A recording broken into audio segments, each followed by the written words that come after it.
সৈয়দা হামিদাই নাগৰিক সমাজৰ বৈঠকত যি ভাষণ প্ৰদান কৰিছিল সেই ভাষণত অসমক বাংলাদেশীৰ চৰণীয়া পথাৰ বনাব বিচাৰিছে নেকি বাংলাদেশীৰ চৰণীয়া পথাৰ কৰিব বিচাৰিছে নেকি এই বক্তব্যটোক লৈ ৰাজ্যজুৰি প্ৰতিক্ৰিয়া হৈছে মুখ্যমন্ত্ৰী ডক্টৰ হিমন্ত বিশ্ব শৰ্মাই ক'বলৈ বাধ্য হৈছে যে কংগ্ৰেছ চৰকাৰ আহিলে কেনেকুৱা এটা পৰিস্থিতি হ'ব সেয়া পূৰ্বানুমান কৰিব পাৰি কংগ্ৰেছৰ অতিকৈ ঘনিষ্ঠ সৈয়দা হামিদাই যি বক্তব্য প্ৰদান কৰিলে সেই বক্তব্যক লৈ মুখ্যমন্ত্ৰী ডক্টৰ হিমন্ত বিশ্ব শৰ্মাই আজিৰ দিনটোত কি কৈছে সেয়া শুনাব বিচাৰিছো সৈয়দ হামিদা সোনিয়া গান্ধীৰ বান্ধৱী হয় আৰু ডক্টৰ মনমোহন সিঙৰ দিনত তেওঁ প্লেনিং কমিশ্যনৰ মেম্বাৰ আছিল তৰুণ গগৈ ডাঙৰীয়াই তেওঁক কেইবাবাৰো গুৱাহাটীত নিমন্ত্ৰণো কৰিছিল কালি তেখেতে কৈছে যে বাংলাদেশী হলেও মানুহবোৰ আমি ৰাখি থব লাগে তাৰ মানে এই কংগ্ৰেছ দল নাগৰিক সমিতি এইবিলাকক যদি আমি বাছি থাকিব দিওঁ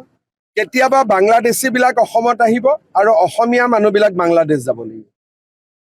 আমাৰ অসমীয়া বড়ো আদিবাসী কোচ ৰাজবংশী আমিবিলাক বাংলাদেশত যাম আৰু তেওঁলোক ইয়াত আহি যাব যদি এই ধৰণৰ কথা অসমত চলি থাকে আজি অসমৰ কাৰণে খুবেই সংকটময় সকলোৱে লগ হৈ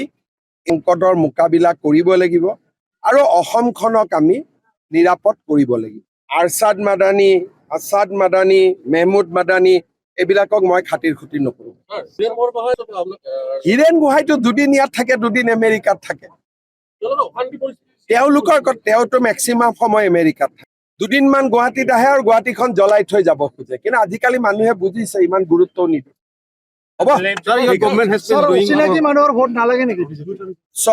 অচিনাকি মানুহৰ ভোটৰ অধিকাৰী কিয় থাকিব লাগে ভোট লাগা নালাগাৰ কথাটোতো পিছত আহিব অচিনাকি মানুহৰতো ভোটেই থাকিব নালাগে সাংবাদিকখিনিৰ কাৰণেও চিন্তা কৰিম অলপ ইলেকশ্যনটো হৈ যাওক ইলেকশ্যনটো ডিক্লেয়াৰ হৈ লওক মোৰ আৰু দুটা সমষ্টি যাব বাকী আছে এতিয়া জমদুৱাৰ যাম কালি পৰ্বতজৰত আহিম শ্ৰীৰামপুৰত যোৱা নহ'ব আৰু মোৰ লাগে যে অহা দুদিনৰ ভিতৰত ইলেকশ্যন ডিক্লেয়াৰ হৈ যাব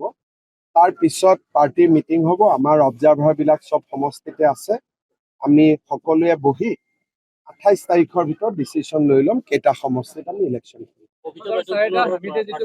প্ৰাৰ্থিত্বৰ ওপৰততো মই ক'ব নোৱাৰিম দলৰ মিটিঙৰ পিছতহে ক'ব পাৰিব কিন্তু কবিতাও এটা এপ্লিকেণ্ট হয় বাকিও এপ্লিকেণ্ট আছে আলোচনা কৰি আমি সিদ্ধান্ত